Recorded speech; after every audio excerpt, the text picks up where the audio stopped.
China യാത്രയുടെ 5-ാം ദിവസം രാവിലെ 8:30 തന്നെ ഞങ്ങൾ പുറപ്പെട്ടു. ഇന്ന് മറ്റൊരു ചരിത്രപ്രധാനമായ സ്ഥലത്തേക്കാണ്, ടിയാനൻമെൻ സ്ക്വയറിലേക്ക്. കർശന പരിശോധനയ്ക്ക് ശേഷമാണ് സന്ദർശകർക്ക് ടിയാനൻമെൻ സ്ക്വയറിലേക്ക് പ്രവേശിക്കാനാവൂ. വാഹനങ്ങൾക്കൊന്നും 7,000ത്തേക്ക് പ്രവേശനമില്ല.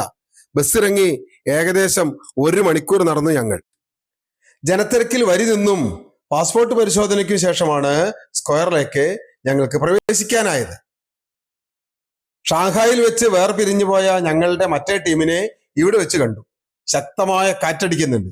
അതിന്റെ മുഴങ്ങുന്ന ശബ്ദത്താൽ മറ്റൊന്നും കേൾക്കാനേ കഴിയില്ല. ടിയാനൻമെൻ സ്ക്വയറിൽ ഇപ്പോൾ പീപ്പിൾസ് ഹീറോ സ്മാരകം, hall of people, national museum of China, Mao സേതുങ്ങിന്റെ ശവകുടീരം എന്നിവയാണ് പ്രധാനമായുള്ളത്. 1949 ഒക്ടോബർ 1 വിപ്ലവ ചൈനയുടെ പ്രഖ്യാപനം മാവോ സേതുങ് പ്രഖ്യാപിച്ചത് ഇവിടെ വെച്ചാണ്. അന്നു മുതൽ എല്ലാ വർഷവും ഇവിടെ ഇതിന്റെ വാർഷികം ആഘോഷിച്ചു വരുന്നുണ്ട്. സ്വർഗീയ സമാധാനത്തിന്റെ കവാടം എന്നാണ് ചൈനീസിൽ ഈ പേരിനർത്ഥം. 1417 മിങ് രാജവംശക്കാലത്താണ് നിർമ്മിക്കുന്നത്. രാജാക്കന്മാർ തമ്മിലുള്ള നിരവധി പോരാട്ടങ്ങൾക്ക് ഈ സ്ക്വയർ സാക്ഷിയായിട്ടുണ്ട്. 1954 ഇതിന്റെ വിസ്തൃതി ഇന്ന് കാണുന്ന പോലെ വർദ്ധിപ്പിച്ചത്. 109 ഏക്കറിലായി പരന്നു കിടക്കുന്ന ഈ സ്ക്വയറിന് 6 ലക്ഷം പേർക്ക് ഒന്നിച്ച് അണിനിരക്കാവുന്ന അത്ര വലിപ്പമുണ്ട്. 100 കണക്കിന് സുരക്ഷാ ക്യാമറകളും 1000കണക്കിന് പട്ടാളക്കാരും കാവൽ നിൽക്കുന്നുണ്ട് ഇവിടെ. 1989 കുപ്രസിദ്ധമായ ടിയാനൻമെൻ സ്ക്വയർ സംഭവം അരങ്ങേറുന്നത്. ജൂൺ 3-നും 4-നും മെയ് 4 സംഘം എന്ന സംഘടനയാണ് ഇവിടുത്തെ കലാപത്തിന് നേതൃത്വം നൽകിയത്. ചൈനയുടെ സാമ്പത്തിക പരിഷ്കാരങ്ങൾക്കെതിരെ യൂണിവേഴ്സിറ്റി വിദ്യാർത്ഥികളുടെ സമരത്തോടെയാണ് തുടക്കമായത്. ജനാധിപത്യവാദിയായിരുന്ന ജനറൽ സെക്രട്ടറി ഹു യാവോ ബാങ്ങിന്റെ ശവസംസ്കാര ദിനമായ ഏപ്രിൽ 22-ന് ജനാധിപത്യ സംരക്ഷണം എന്ന മുദ്രാവാക്യമുയർത്തി വിദ്യാർത്ഥികൾ ടിയാനൻമെൻ സ്ക്വയറിൽ ഒത്തുകൂടുകയായിരുന്നു. ദിവസങ്ങളോളം ഒത്തുകൂടൽ തുടർന്നു. പതുക്കെ അത് മറ്റു ബഹുജന സംഘടനകളും പങ്കാളികളായി. പ്രതിഷേധം വലുതാകുകയായിരുന്നു. സർക്കാർ നിരന്തരം മുന്നറിയിപ്പുകൾ നൽകിക്കൊണ്ടേയിരുന്നു. മെയ് 15-ന് റഷ്യൻ പ്രസിഡന്റ് ഗുർബച്ചേവിന്റെ സന്ദർശനത്തിനെതിരെ വിദ്യാർത്ഥികൾ പ്രതിഷേധമുയർത്തിയതോടെ പ്രതിഷേധങ്ങൾ വൻ വാർത്താ പ്രാധാന്യം കൈവന്നു. ഇദ്ദേഹത്തിന്റെ വരവിന്റെ പിറ്റേന്ന് ഭരണകൂടത്തെ ഞെട്ടിച്ചുകൊണ്ട് 10 ലക്ഷം പേരാണത്രേ പ്രതിഷേധത്തിൽ അണിചേർന്നത്. ഇത് ലോക മാധ്യമങ്ങൾ ആകെ റിപ്പോർട്ട് ചെയ്തു. പലവിധ ചർച്ചകൾ നടന്നെങ്കിലും അതെല്ലാം പരാജയപ്പെടുകയായിരുന്നു. പ്രസിഡന്റ് ഡെങ് സിയാവോപിങ് സമരക്കാർക്കെതിരെ കടുത്ത നിലപാടുകൾ വേണമെന്ന് പക്ഷക്കാരനായിരുന്നു. അരാജകത്വം അനുവദിച്ചുകൂടാ എന്നതായിരുന്നു അദ്ദേഹത്തിന്റെ നിലപാട്. മെയ് 20-ന് ബീജിംഗിൽ പട്ടാള നിയമം പ്രഖ്യാപിച്ചു. ടിയാനൻമെൻ സ്ക്വയറിലേക്കുള്ള പട്ടാളക്കാരുടെ പ്രവേശനത്തെ സമരക്കാർ തെരുവിലേക്ക് വെള്ളം പമ്പ് ചെയ്താണ് തടഞ്ഞത്. ജൂൺ 4-ന് വലിയ സന്നാഹത്തോടെ പട്ടാളം ഇരച്ചു കയറി. തടഞ്ഞവരെ നിഷ്കരണം വെടിവെച്ചു കൊന്നു. ഷാങ്ഹായ് മേയർ ഷൂ റോങ്ജി, ഇദ്ദേഹം പിന്നീട് ഇവിടുത്തെ പ്രസിഡന്റായിരുന്നു, അധ്യക്ഷതയിൽ നടന്ന ഒത്തുതീർപ്പ് ചർച്ചയിൽ ജൂൺ 5-ന് സമാധാനം പുനഃസ്ഥാപിച്ചു. ടിയാനൻമെൻ സ്ക്വയർ പൂർണ്ണമായും സൈനിക നിയന്ത്രണത്തിലായി. ഈ സംഭവത്തെ തുടർന്ന് അമേരിക്ക കുറച്ചു കാലത്തേക്ക് ചൈനയ്ക്ക് നേരെ സാമ്പത്തിക ഉപരോധം ഏർപ്പെടുത്തിയിരുന്നു. അതിനെയൊക്കെ മറികടന്നാണ് ചൈന മുന്നേറിയത് എന്ന് ചരിത്രം. ഫോർബിഡൻ സിറ്റിയിലേക്കാണ് ഇനിയത്തെ യാത്ര. മിങ് രാജവംശത്തിലെ യോങ്ലി ചക്രവർത്തിയാണ് ഫോർബിഡൻ സിറ്റി നിർമ്മിച്ചത്.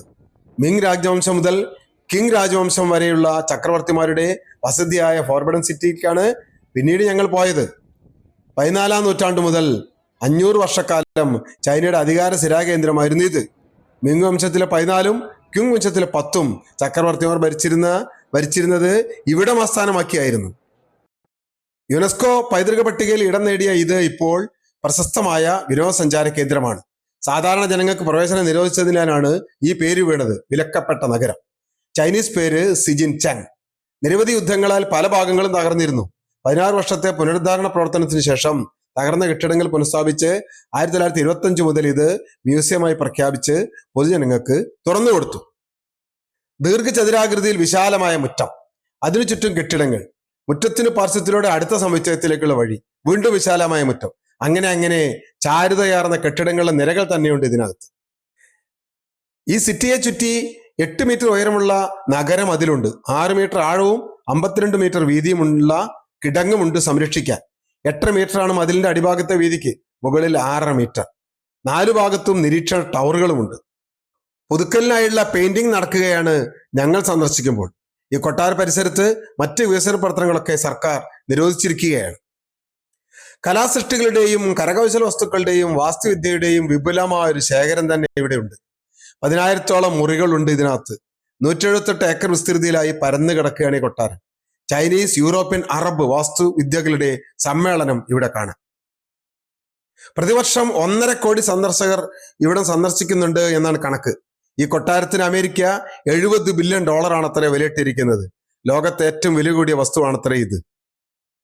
ചൈനീസ് രാജകീയ വസ്ത്രങ്ങൾ അണിഞ്ഞ് ഫോട്ടോ ഷൂട്ടിങ്ങിനായി വന്ന ധാരാളം യുവതി യുവാക്കൾ ഇവിടെ കാണാനായി. നിരവധി സിനിമകൾ ഇവിടെ വെച്ച് ചിത്രീകരിച്ചിട്ടുണ്ട്. Last emperor, forbidden city, Wuxia, Marco Polo തുടങ്ങി ഇതിൽ ചിലത് മാത്രമാണ്. ഉച്ചഭക്ഷണ ശേഷം ടെമ്പിൾ ഓഫ് ഹെവൻ സന്ദർശിച്ചു. പോകും വഴിക്ക് രാജകീയ വസ്ത്രം ധരിച്ച പെൺകുട്ടികൾ കൊട്ടാരത്തിലേക്ക് പോകുന്നതും കണ്ടു. വഴിയരികൾ ബേക്കറികളും സോവനീർ ഷോപ്പുകളും ഒക്കെ ഉണ്ട്.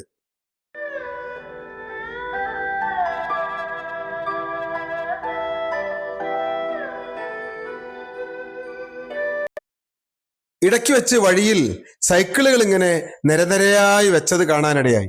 ഷാങ്ഹായിലും ഈ കാഴ്ച കണ്ടിരുന്നു. ശ്രദ്ധിച്ചപ്പോൾ മിക്കയിടത്തും ഉണ്ട് ഇത്.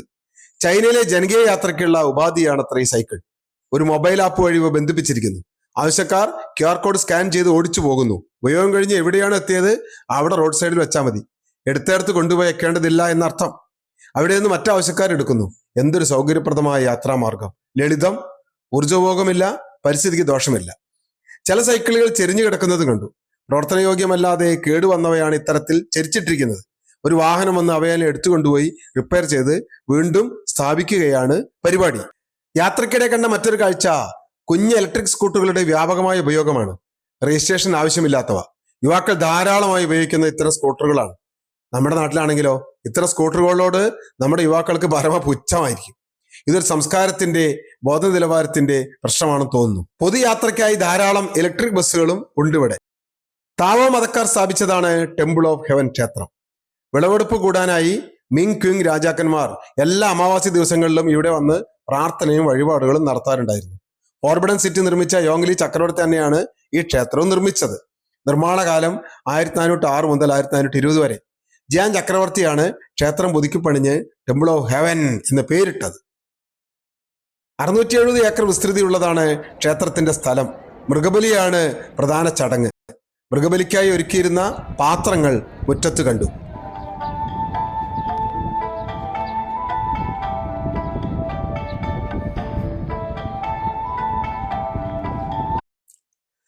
സ്വർഗത്തിൽ നിന്ന് ദൈവത്തിന്റെ കൽപ്പന അനുസരിച്ചാണ് രാജ്യം ഭരിക്കുന്നത് എന്ന ധാരണയിൽ ഈ ക്ഷേത്രത്തെ പ്രധാന ആരാധനാ കേന്ദ്രമായി രാജാക്കന്മാർ പരിഗണിച്ചിരുന്നു. തിരുവിതാംകൂർ രാജഭരണ കഥയാണ് ഇത് കണ്ടപ്പോൾ ഓർമ്മ വന്നത്. സൂര്യൻ, ചന്ദ്രൻ, ഭൂമി എന്നിവയാണ് ഇവിടുത്തെ ആരാധനാമൂർത്തികൾ. ക്വിങ് രാജവംശത്തിന്റെ പതനത്തോടെ ക്ഷേത്രത്തിന്റെ കാര്യവും അവതാളത്തിലായി. 1998 ഇത് യുനെസ്കോ ലോക പൈതൃക പട്ടികയിൽ ഉൾപ്പെടുത്തി. ഭൂമി ചതുരാകൃതിയിലും സ്വർഗം വൃത്താകൃതിയിലുമാണെന്നാണ് പ്രാചീന ചൈനൻ വിശ്വാസം. ഇതാണ് ക്ഷേത്രത്തിന്റെ വൃത്താകൃതിക്ക് ആധാരം. 4 ഋതുക്കൾ, 12 മാസങ്ങൾ, 12 രാപ്പകൽ മണിക്കൂറുകൾ എന്നിവയെ പ്രതിനിധീകരിക്കുന്ന കൂറ്റൻ തൂണുകൾ കൊണ്ടുള്ള വൃത്തങ്ങളുണ്ട് ഇതിനകത്ത്.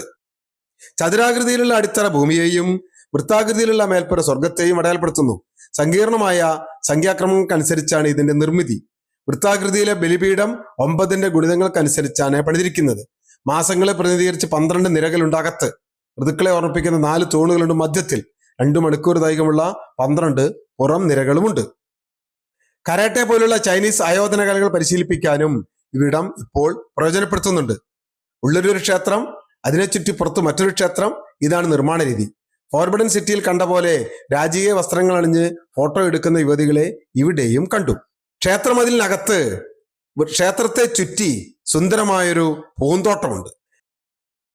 മറ്റൊരു സുന്ദര കാഴ്ചയെക്കുറിച്ചാണ് ഇനി പറയുന്നത്. ക്ഷേത്രത്തിന് പുറത്ത് അതീവ ഭംഗിയോടെ പുല്ലുകൾ ചെത്തി വൃക്ഷങ്ങളെയൊക്കെ നന്നായി സംരക്ഷിച്ചിരിക്കുന്നു. വൃക്ഷങ്ങളുടെ മുരട് പ്രത്യേകമായി ശ്രദ്ധിച്ചു. മഴ പെയ്താൽ വലുതായി തെറിച്ചു പോകാതെ വൃക്ഷത്തിന് തന്നെ വെള്ളം ലഭിക്കാനായി പ്രത്യേകമായി ചിട്ടപ്പെടുത്തിയിരിക്കുന്നു. ചൈന സന്ദർശനത്തിന്റെ അവസാന കാഴ്ചയിലേക്കാണ് ഇനി പോകുന്നത്. കണ്ണഞ്ചിപ്പിക്കുന്ന ഒരു light and shade show, golden mask dynasty show. നന്നായി കാണാവുന്നിടത്ത് തന്നെ ഞങ്ങളുടെ ടീമിന് സീറ്റ് ലഭിച്ചു. 1400 പേർക്ക് ഇരുന്ന് ഷോ കാണാം. സൂപ്പറായ ഒരു വാഷ് ബേസിനും കണ്ടു ഇതിലിടയ്ക്ക്. കൊക്കുവെച്ച 2 വലിയ രൂപങ്ങൾ വണങ്ങുന്നതോടെയാണ് നാടകം ആരംഭിക്കുന്നത്.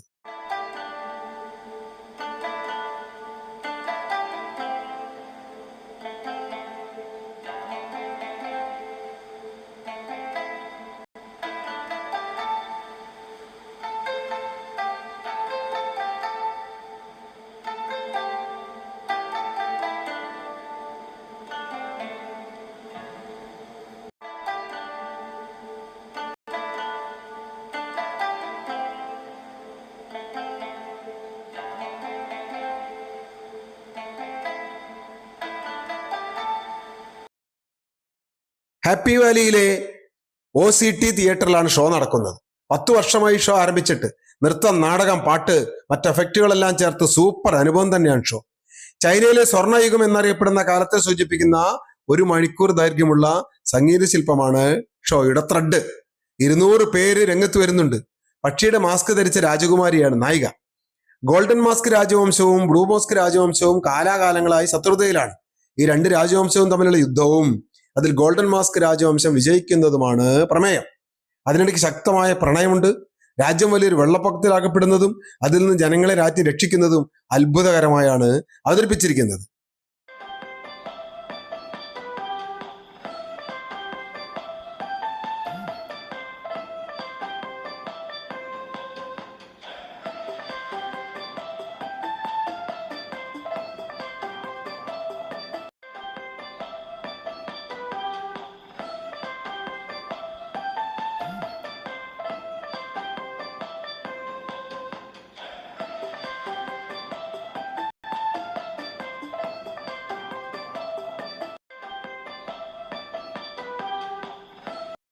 കൊടുങ്കാറ്റും വെള്ളപ്പൊക്കവും ഒക്കെ യഥാർത്ഥമായാണ് അവതരിപ്പിച്ചിരിക്കുന്നത്. സ്റ്റേജിൽ നിന്ന് നദി കാണികൾക്കിടയിലേക്ക് ഒഴുകിപ്പരക്കുന്ന പ്രതീതി. വേദി തന്നെ പല തട്ടുകളായി മാറുന്നു. കാണികൾക്ക് ഇരുവശവും വേദിയായി മാറുന്നു. വേദി തന്നെ 360 ഡിഗ്രിയിൽ കറങ്ങുന്നുണ്ട്.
സന്ധ്യയ്ക്ക് ഷോ കഴിഞ്ഞ് രാത്രി ഭക്ഷണവും കഴിച്ച് നേരെ ഹോട്ടലിലേക്ക് മടങ്ങി. ഏറെ ദൂരത്തെ നടത്തം ഉണ്ടായിരുന്നു എന്ന്. അതിനാൽ തന്നെ നല്ല ക്ഷീണം കിടന്നതേ ഓർമ്മയുള്ളൂ.